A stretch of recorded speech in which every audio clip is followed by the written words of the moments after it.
संगत जी, राधा स्वामी जी, आज हम एक बहुत ही गहरे और विचारणीय सवाल पर बात करने जा रहे हैं जो शायद आपके मन में भी कभी न कभी आया होगा। यह सवाल है कि बाबा जी, जो हमारी आध्यात्मिक यात्रा के मार्गदर्शक हैं, अपनी सभी संगत की सारी परेशानियां एकदम से तुरंत क्यों नहीं ठीक कर देते। यह सवाल इतना आसान नहीं है जितना सुनने में लगता है। इसके पीछे एक गहरी आध्यात्मिक समझ छिपी है और आज हम उस समझ को आपके साथ साझा करेंगे। लेकिन रुकिए, इस सवाल का जवाब जानने के लिए आपको थोड़ा धैर्य रखना होगा, क्योंकि हम इसे बहुत गहराई से, बहुत सरलता से और बहुत प्यार से समझने की कोशिश करेंगे। तो तैयार हैं? चलिए शुरू करते हैं। संगत जी, आगे बढ़ने से पहले एक बार कमेंट सेक्शन में जाइए और एक प्यार भरा राधा स्वामी जी जरूर लिख दीजिए। जब मैं आपका वह लिखा राधा स्वामी वाला कमेंट देखता हूं तो चेहरे पर एक मुस्कान सी आ जाती है। और हमें सपोर्ट करने के लिए इस वीडियो को अभी तुरंत लाइक भी कर दीजिए। आइए अब आगे बढ़ते हैं। सबसे पहले आइए इस सवाल को थोड़ा और खोल कर देखें। हम सब जानते हैं कि बाबा जी के प्रति हमारी श्रद्धा अटूट है। उनकी कृपा, उनका मार्गदर्शन और उनकी शिक्षाएं हमें जीवन में रास्ता दिखाती हैं। लेकिन फिर भी कई बार हमारे मन में यह सवाल उठता है कि अगर बाबा जी इतने शक्तिशाली हैं, अगर उनकी कृपा इतनी असीम है, तो फिर हमारी जिंदगी में दुख, परेशानियां और चुनौतियां क्यों बनी रहती हैं? क्या बाबा जी चाहे तो एक पल में हमारी सारी समस्याएं खत्म नहीं कर सकते?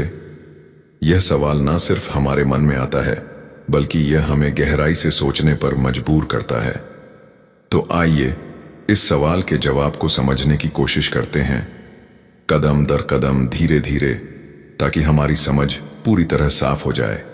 पहली बात, हमें यह समझना होगा कि बाबा जी का मार्गदर्शन और उनकी कृपा का मकसद क्या है। हम अक्सर सोचते हैं कि आध्यात्मिकता का मतलब है कि हमारी जिंदगी से सारी परेशानियां गायब हो जाएं। लेकिन क्या यह सचमुच आध्यात्मिकता का असली उद्देश्य है? अगर हम गहराई से देखें तो बाबा जी हमें बार बार एक ही बात सिखाते हैं। हमारा असली घर इस संसार में नहीं है। यह संसार, यह शरीर, ये सारी चीजें जो हमें दिखती हैं, ये सब अस्थाई हैं। बाबा जी का असली मकसद हमें इस अस्थाई संसार से ऊपर उठाकर उस अनंत सत्य तक ले जाना है जो हमारा असली घर है। लेकिन यह सफर इतना आसान नहीं है, और यही वह जगह है जहां हमारी परेशानियां एक बहुत बड़ा रोल निभाती हैं।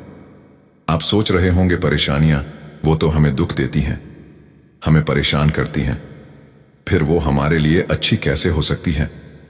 रुकिए, मैं आपको एक आसान सी बात समझाता हूं। मान लीजिए आप एक बच्चे को स्कूल भेजते हैं। स्कूल में उसे होमवर्क मिलता है, टेस्ट देने पड़ते हैं और कई बार उसे कठिन सवालों का सामना करना पड़ता है। अब क्या वह बच्चा यह कहेगा कि मेरे माता पिता मुझसे प्यार नहीं करते क्योंकि उन्होंने मुझे स्कूल भेजा जहां मुझे इतनी मेहनत करनी पड़ती है? नहीं ना। माता पिता जानते हैं कि स्कूल की पढ़ाई, वह कठिनाइयां, वह बच्चे को कुछ सिखाने के लिए है। ठीक उसी तरह बाबा जी हमें इस संसार रूपी स्कूल में भेजते हैं, जहां परेशानियां हमारे लिए वह सबक हैं जो हमें मजबूत बनाते हैं, हमें समझदार बनाते हैं और हमें उस सत्य के करीब ले जाते हैं। अब आप कह सकते हैं कि अगर बाबा जी चाहे तो वह हमें बिना परेशानियों के भी तो सिखा सकते हैं। यह बात सही है, लेकिन फिर हमें यह भी समझना होगा कि परमात्मा ने इस संसार को कुछ नियमों के आधार पर बनाया है, और इन नियमों में सबसे बड़ा नियम है कार्मिक नियम, यानी कर्म का नियम। हम जो भी करते हैं उसके परिणाम हमें भुगतने पड़ते हैं। हमारे पिछले कर्म, हमारे विचार, हमारे कार्य, यह सब हमारी जिंदगी में परेशानियों या सुख के रूप में सामने आते हैं। बाबा जी हमें इस कर्म के चक्र से मुक्त करना चाहते हैं, लेकिन वह यह काम हमारे लिए जबरदस्त, हमारी मर्जी, हमारी इच्छा, हमारे कर्म, यह सब हमारे हाथ में है। बाबा जी हमें रास्ता दिखा सकते हैं, हमें सही दिशा दे सकते हैं, लेकिन उस रास्ते पर चलना, वो मेहनत करना, वो हमारे ऊपर है। अब एक पल के लिए सोचिए, अगर बाबा जी हमारी सारी परेशानियां एकदम से खत्म कर दें तो क्या होगा? मान लीजिए आपकी जिंदगी में कोई दुख नहीं, कोई परेशानी नहीं, सब कुछ एकदम परफेक्ट है। क्या आप सचमुच उस सत्य की तलाश करेंगे? क्या आप बाबा जी की शिक्षाओं को उतनी गंभीरता से लेंगे? शायद नहीं, क्योंकि जब तक हमें दुख का एहसास नहीं होता, तब तक हमें सुख की कीमत समझ नहीं आती। जब तक हमें अंधेरे का अनुभव नहीं होता तब तक हमें रोशनी की अहमियत नहीं पता। परेशानियां हमें वह दर्पण दिखाती हैं जिसमें हम अपने आप को देख सकते हैं। वह हमें बताती हैं कि हम कहाँ गलत हैं, हमें क्या सुधारना है और हमें किस दिशा में जाना है। लेकिन इसका मतलब यह नहीं कि बाबा जी हमारी परेशानियों को देखकर खुश होते हैं। बिल्कुल नहीं। बाबा जी का हृदय तो इतना करुणामय है कि वह हमारी हर तकलीफ को अपनी तकलीफ मानते हैं। उनकी कृपा हमेशा हम पर बरस रही है, लेकिन वह कृपा हमेशा वैसी नहीं होती जैसी हम चाहते हैं।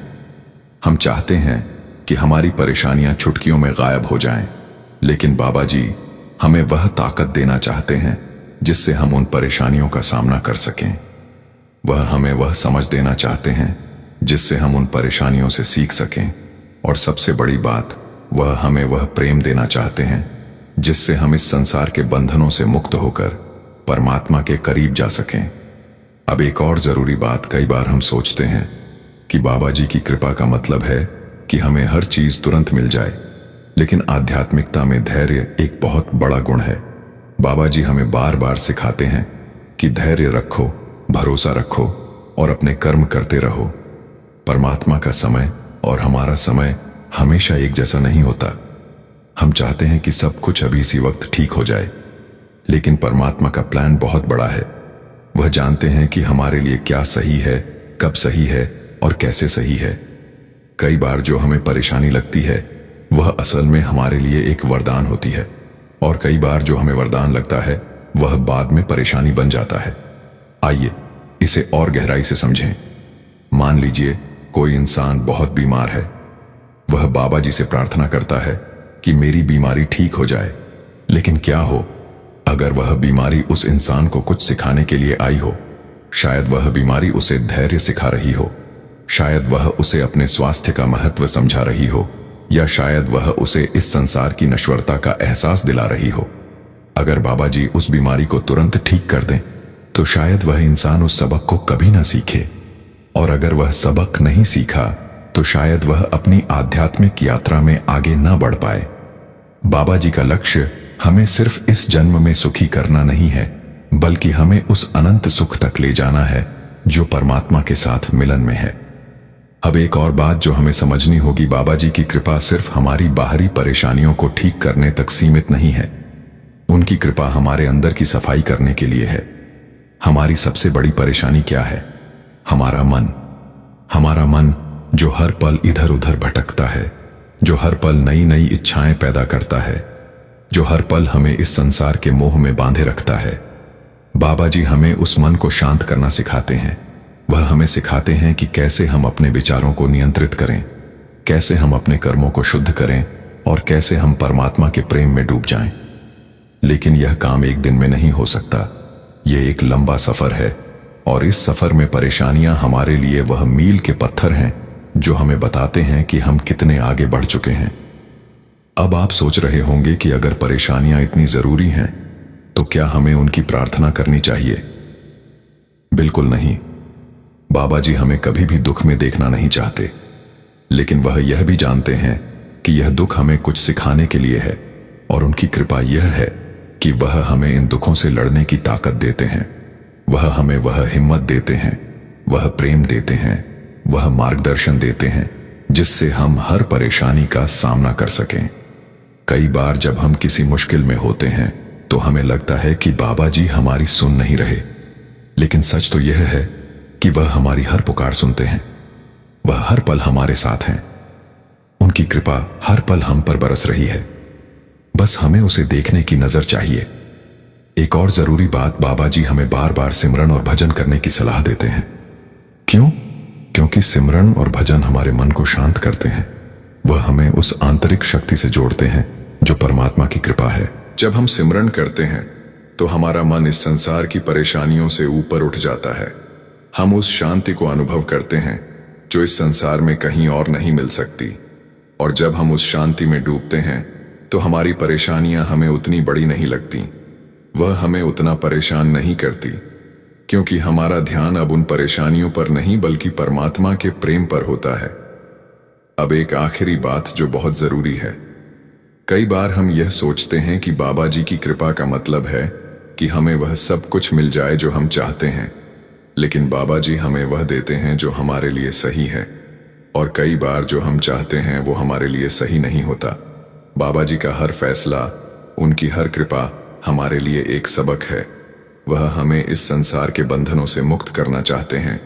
वह हमें उस अनंत प्रेम तक ले जाना चाहते हैं जो परमात्मा का प्रेम है।